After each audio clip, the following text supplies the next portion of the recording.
ao Mercado Ads Studio, diretamente do Palais de Cannes Lions 2025. Junto comigo hoje para a gente explorar um pouco mais sobre a nova era dessa criatividade. Eu tenho aqui Mário Meirelles, diretor sênior de Mercado Ads. Seja bem-vindo, Mário. E uma convidada super especial, Giovanna Bressani, CMO para Home Care da Unilever Latam. Seja bem-vindo, Giovanna. E aí, a primeira pergunta eu queria ouvir de vocês dois. Qual que é o lugar da criatividade hoje em um ambiente onde dados, tecnologia, inteligência artificial parece dominar tudo? Bom, eu acho que o festival esse ano ele começou falando sobre isso, né, com uma palestra da Apple que eu achei particularmente super inspiradora, em que o líder deles de marketing falou muito sobre o toque humano, a criatividade humana, e aí sim a tecnologia em favor disso, né? E eu acho que isso é muito potente, é algo que eu particularmente acredito, é um valor para a Unilever também. E eu acho que a gente consegue juntar o melhor dos mundos, né? Juntar todo o potencial que a tecnologia tem para potencializar ideias humanas que eu acho que sempre são as mais potentes, as mais verdadeiras, e por isso acho que elas têm poder de converter mais, de conectar muito mais com as pessoas. E a gente estava até aqui, antes de começar falando, para mim um case que fala muito sobre tecnologia e a criatividade humana foi o Caption with Intention, que eles trabalharam as legendas para deficientes auditivos com a intenção de captar a emoção, né? Ou a emoção, ou um sarcasmo, ou um humor, mas que as pessoas pudessem ler aquela mensagem, mas não só captar a mensagem, mas captar o sentimento, captar todo o aspecto humano que envolve aquela mensagem, né? E eu acho isso muito, além de ser um caso maravilhoso e muito potente de inclusão, que a gente valoriza bastante, eu acho que mostra como você consegue usar a tecnologia para potencializar tudo que é humano, tudo que é sobre gente, tudo que é sobre cultura. O Woman Touch, né, o toque humano, é o nosso superpoder, então use isso. E aí, Mário, eu queria ouvir um pouco de você também, essa intersecção entre criatividade e dados, e tanto no ambiente de e-commerce, que é onde hoje né, vocês navegam, mas também o que o Mercado Livre trouxe de campanhas aqui para Cannes. Né? Eu acho que a palavra certa é essa, intersecção, né? Porque o dados ele não pode ser limitador. Você não pode falar, olha, você tem esses dados aqui, então eu posso ficar entre A e B porque os dados me dizem isso. Né? Ele tem que ser input para você gerar a tua criatividade. A matriz da criatividade ela vai continuar sendo humana, né? Então, acho que a AI trouxe as ferramentas. Até na palestra da Adobe, eles falavam isso. A Adobe é uma ferramenta de tecnologia de proliferação da criatividade, né? Você cria uma matriz ali, o Photoshop, enfim, as ferramentas da Adobe multiplicam aquilo sem a necessidade do humano, mas a matriz é humana, né? Então, a gente está usando a tecnologia, os dados que você está imputando ali pela ferramenta da Adobe para esticar, né, a mensagem, esticar a entrega da criatividade humana. E a gente tem os dados, na verdade, como grandes subsidiadores de criatividade, né? E efetividade também. A gente, por exemplo, é o maior vendedor de óleo de carro do Brasil, né? Eu poderia fazer uma campanha com a Omo e dizer, olha, provavelmente você vai se sujar, use aqui o Omo, a gente vende muito vinho. Então, você consegue atingir. Então, assim, os dados têm que servir de input para você extrapolar a tua criatividade. Então, eu não acho que isso vai ser, de novo, uma ameaça, né? Eu acho que isso, sem dúvida, muda o ecossistema, a gente tem que mudar, a gente tem que se reestruturar para essa nova realidade, mas a facilidade de processamento de dados que a gente tem, a facilidade de extrair dados e informações, eu acho que ela só subsidia e só beneficia a criatividade. Talvez esse insight agora, né, o humano, de que, eu sou o maior vendedor de óleo de carro, conectar isso com o Omo, né, já é esse insight, mano. Aí, Giovanna, queria ouvir de você como, né, anunciante hoje. O que você busca numa ideia criativa, né, no meio desse contexto? Principalmente algo que realmente seja conectado com a cultura e as verdades humanas. Porque eu acho que isso é histórico, sempre foi assim. Sempre que a gente encontrou uma verdade humana para posicionar uma marca, e aí você vai evoluindo da forma como você expressa isso, muito conectado, obviamente, com o espírito do tempo que a gente vive, é quando você potencializa a conexão da marca com as pessoas. Então isso é um princípio, a gente fala muito que todos os nossos frameworks da Unilever passam por isso, para você olhar para a marca e falar o que aquela marca é sobre o quê? Qual é a verdade humana que está ali, como ela consegue servir as pessoas, e com isso a gente consegue fazer conversas muito melhores. E eu acho que quando você conecta o entendimento de como as tecnologias estão evoluindo, como as plataformas estão evoluindo, você vai conseguindo expressar isso de uma maneira diferente. A gente estava falando agora aqui sobre dados e algoritmo. Um case que a gente trouxe aqui pro festival esse ano e que acabou sendo reconhecido foi um case de CIF, que é uma marca que a gente tem no portfólio de limpeza, em que a gente entendeu como mídia, né, o podcast é um formato que está crescendo bastante. Estamos aqui hoje, felizes de estar aqui. Mas que a gente sabe que quando tem aí alguma palavra, um palavrão, alguma coisa, o algoritmo não joga a favor. Então a gente brinca que a gente transformou um censorship num sponsorship, né, num patrocínio. Então todas as vezes que tinha alguma palavra que normalmente você ouviria o beep, a gente colocou SIF, e aí a gente conseguiu criar um formato de mídia totalmente diferente, usando tecnologia, usando criatividade, e isso conectou com as pessoas de uma forma muito, muito importante. Teve um alcance, inclusive, muito maior do que a gente imaginava. A gente conseguiu entrar em praticamente 150 inserções assim, de formatos de podcast, coisa até de televisão. A gente, inclusive, estava com o Neto, e foi justo após o jogo do Brasil e também um jogo do Palmeiras e Corinthians, então foi aí também o momento certo. Time, né? Ajudou muito para a gente participar da conversa, mas sabendo entender as plataformas, entender a tecnologia e fazer essas tecnologias também funcionarem a nosso favor.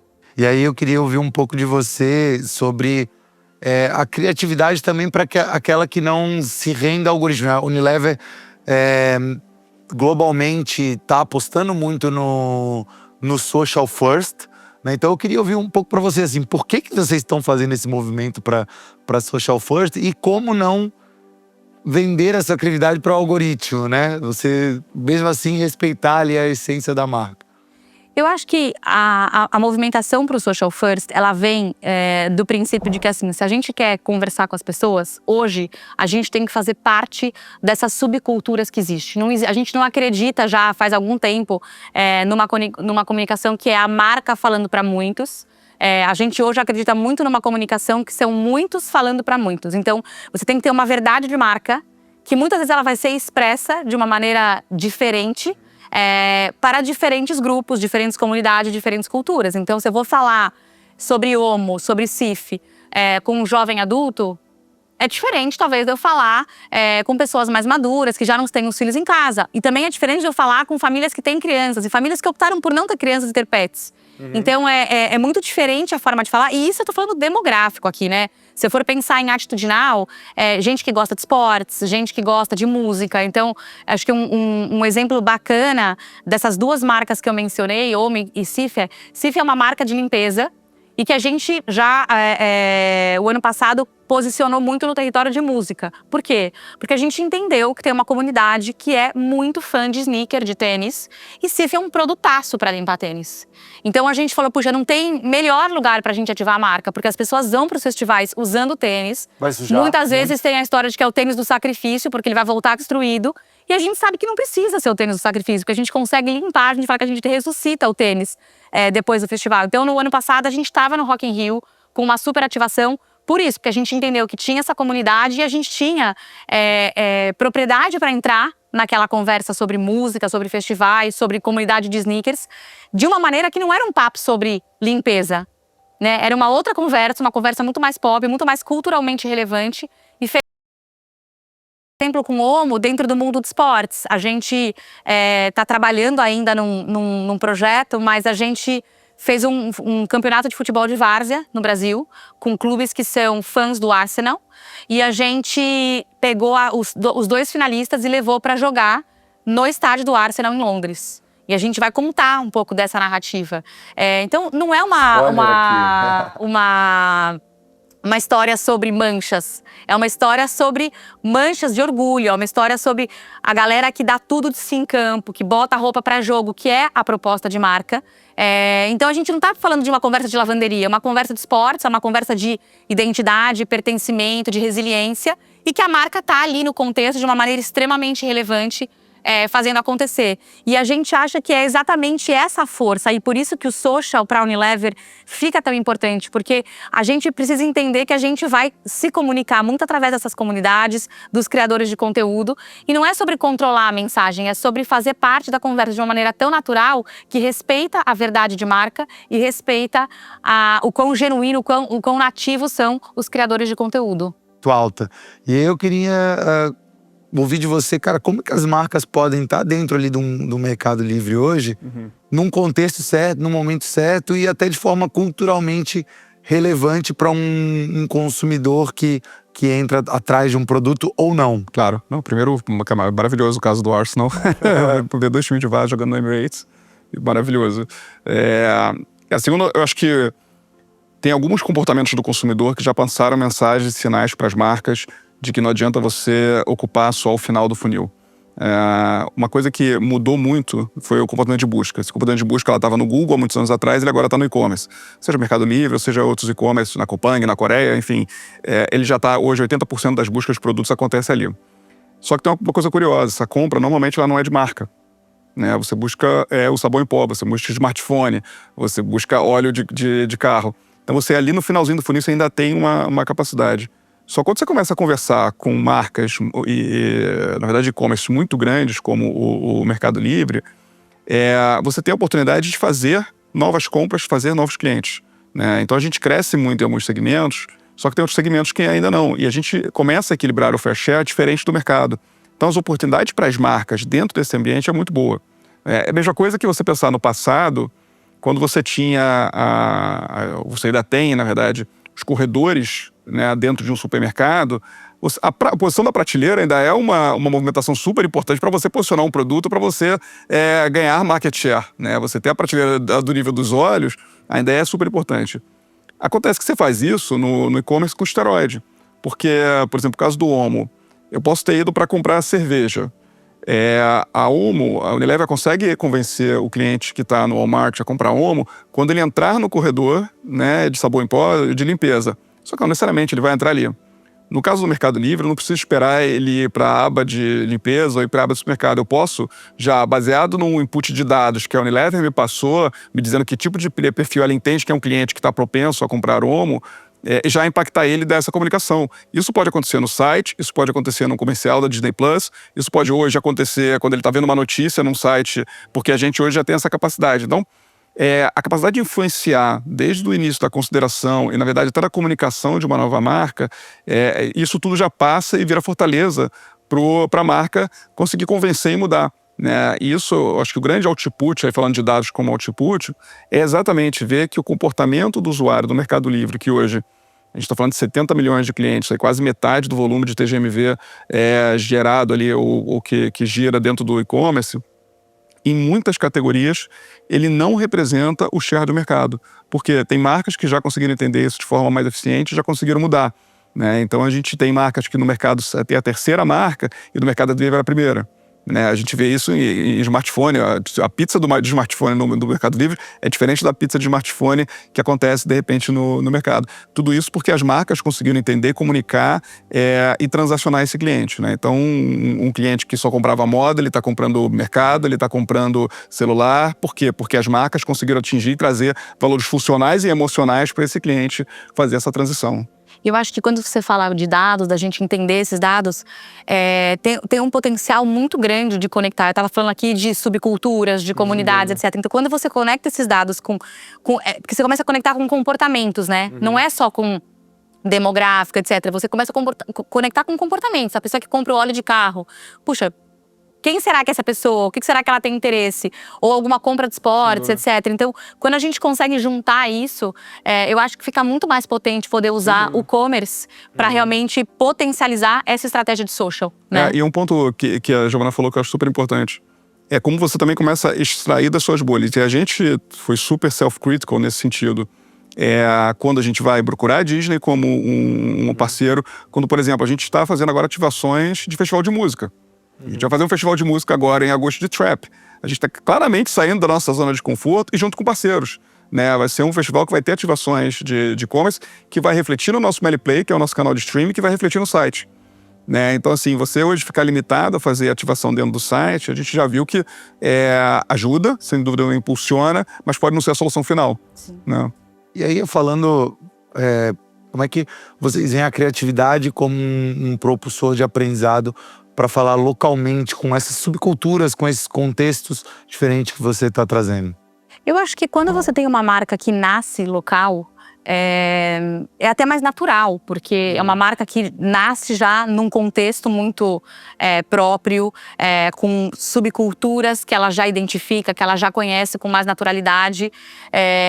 Então é mais fácil você conectar, você conseguir participar de mais bolhas, né? Não ficar só em um tipo de bolha.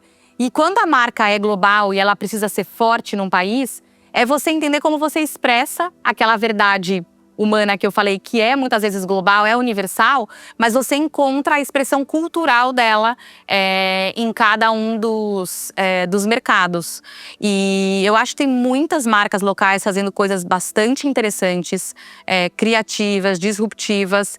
Então acho que tem aí uma série de oportunidades para essas marcas de entender qual é o tipo de creator com quem eu quero me relacionar, ou que tipo de plataforma me favorece mais. Às vezes começa com um olhar mais focado, então eu quero trabalhar talvez essa região do país primeiro, ou não é nem por geografia, eu quero pegar, tava dando exemplo de CIF aqui, eu quero pegar a comunidade de sneakers, eu vou primeiro me aprofundar ali e depois eu sigo. Tem muitas marcas criadas por criadores de conteúdo que nascem dessa maneira, né? Você primeiro tem ali um conteúdo seu, dos valores, das crenças, dos interesses que te movem. E aí você cria uma base de fãs ali, de pessoas que compartilham daqueles interesses com você, que acreditam naquele lifestyle, etc. E aí você vê esse movimento muito natural, porque se você tem ali uma vida comum com aquela sua base de fãs, todo mundo com o mesmo interesse, todo mundo com as mesmas dores às vezes, e você cria um produto, uma marca que atende a uma necessidade para aquela base, é muito mais fácil você conectar e você parece estar começando com uma coisa nichada, mas são pessoas tão engajadas que elas são capazes de movimentar aquilo e fazer uma audiência, né, criar audiência, criar palco para aquilo de uma maneira muito mais potente às vezes do que você tentar via mídia paga conseguir às vezes ter o mesmo efeito, sabe? Eu acho que a marca global, né, ou a marca mais conhecida, vamos dizer assim, ela tem uma vantagem, sem dúvida, por causa de Dove. Eu não preciso apresentar Dove para nenhum cliente do Mercado Livre. A gente tem 70 milhões de clientes. Eu tenho certeza que 70 milhões conhecem Dove, né? Talvez o que eu precise é dar uma razão funcional ou me adaptar, como o caso do CIF dos sneakers é perfeito, né? Adaptar a necessidade daquele cliente para falar, mas eu não preciso apresentar o Dove. Talvez uma marca local precise dar um passo atrás, né? Ela precisa falar, olha, eu sou um sabonete, ou eu sou um hidratante, né? Mas a gente vê isso, né? A gente tem marcas nacionais, né, que fizeram campanhas no Mercado Livre. Vou te dar um exemplo da Mondial, né? A Mondial fez um lançamento no Mercado Livre, que era um produto exclusivo do Mercado Livre, e ele virou o produto mais buscado no Google. Da Mondial. Então, assim, claramente ele fez bem essa comunicação e ele conseguiu se posicionaria com players globais, né? Quando a gente fala de home appliance, a gente está falando de players super grandes. E ela hoje é uma desses casos que claramente tem um share diferente dentro do Mercado Livre do que tem no mercado, porque soube se posicionar e soube se comunicar, né? Então, eu acho que talvez o desafio, no primeiro momento, seja um pouco maior, porque não tem esse recall de marca que tem Dove, que tem Omo, que tem Cif, mas ele pode acontecer. E aí eu acho que muito voltado no que a Giovana falou, né? De como é que você vai também a escolher as suas batalhas, né? Porque provavelmente você não tem nem budget para fazer alguma coisa do tamanho que faz uma Electrolux, por exemplo, mas você tem capacidade, você tem produtos, você tem segmentos que você vai conseguir se estabelecer. Já caminhando aqui para o nosso final, né? Mas falando muito sobre dados, sobre social media, sobre posicionamento. A Giovana também trouxe, né, alguns cases, o Mário vários. E aí, para a gente finalizar, o Brasil está sendo homenageado como o país criativo do ano aqui em Cannes. Primeira vez que que tem esse prêmio, né? E já da primeira vez é o Brasil. E aí, para a gente finalizar, eu queria ouvir de vocês o que significa, né? O que esse momento, esse prêmio significa para a criatividade brasileira, né? Num cenário global, assim, né? É muito especial. Eu acho que é muito simbólico e super emocionante, assim, poder estar aqui num ano que o Brasil está sendo homenageado. E eu estava até conversando com o time, infelizmente a gente não conseguiu trazer todo mundo. E eu estava falando, né, como é legal a gente ter sido premiado esse ano, que é um ano que tem essa homenagem ao nosso país, porque fazer parte dessa história da criatividade do Brasil, né?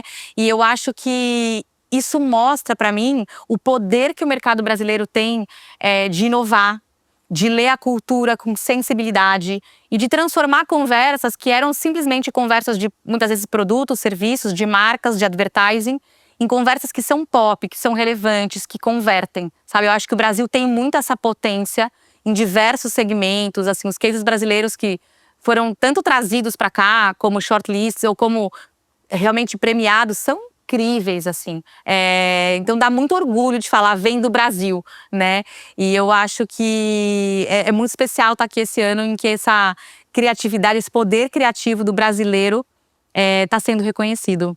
Eu acho que esse é um ano especial, sem dúvida, porque Brasil sendo homenageado. Também para o Mercado Livre, a primeira vez que a gente está como sponsor e parceiro do evento, né? O terceiro ano que a gente vem aqui para Cannes, mas eu acho que é o primeiro com uma presença, acho que mais estruturada e participando realmente do festival. Então, pra gente é super importante. E eu acho que com relação à criatividade brasileira, pouco acrescentar o que a Giovana falou, acho que foi super...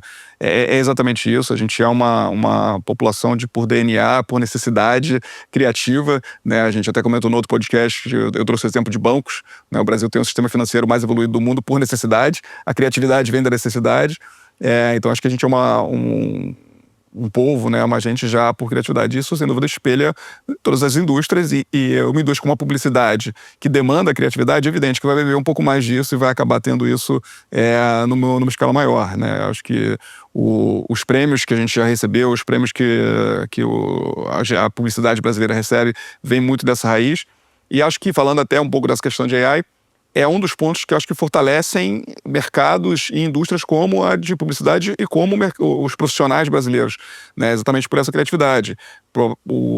A AI vai ajudar, mas dificilmente a AI, por exemplo, pensaria em botar uma tartaruga fazendo um comercial de cerveja, né? Mas a AI pode fazer a campanha inteira, pode fazer a animação da tartaruga, pode fazer tudo, mas a ideia de botar uma tartaruga no comercial de cerveja, putz, cara, é difícil, né? Pensar que algum algoritmo vai conseguir sair disso. Ou, por exemplo, o caso do Dove, né? Fala assim, olha, a gente não vai botar os padrões de beleza, vamos botar padrões de beleza totalmente diferentes para fazer um comercial de um produto de beleza. Cara, é difícil você imaginar um algoritmo te recomendando isso, né? Tomando o risco desse tamanho. Ou colocar o CIP no PI do exatamente, podcast. né? Essa é difícil. Exato, entendeu? Essa foi emocionante pra gente. Mas eu acho que a gente ouve muito a frase, né? A criatividade brasileira precisa ser estudada, né? E eu acho que a gente tá indo pro lugar, né? Ela foi não só estudada, como ela tá sendo homenageada. Porque é isso, assim, vem do nosso DNA, vem da necessidade, vem da personalidade, acho que, do povo brasileiro. E é muito legal ver isso ser aplaudido aqui. Giovana, muito obrigado. Mário, obrigado pelo podcast. Fique ligado aqui no YouTube, as nossas conversas estarão aqui disponíveis. Já estamos no último dia de Cannes Lions, como comentamos, mas espero que isso aqui reverbere e traga aprendizados aí para você que está ouvindo a gente. Muito obrigado.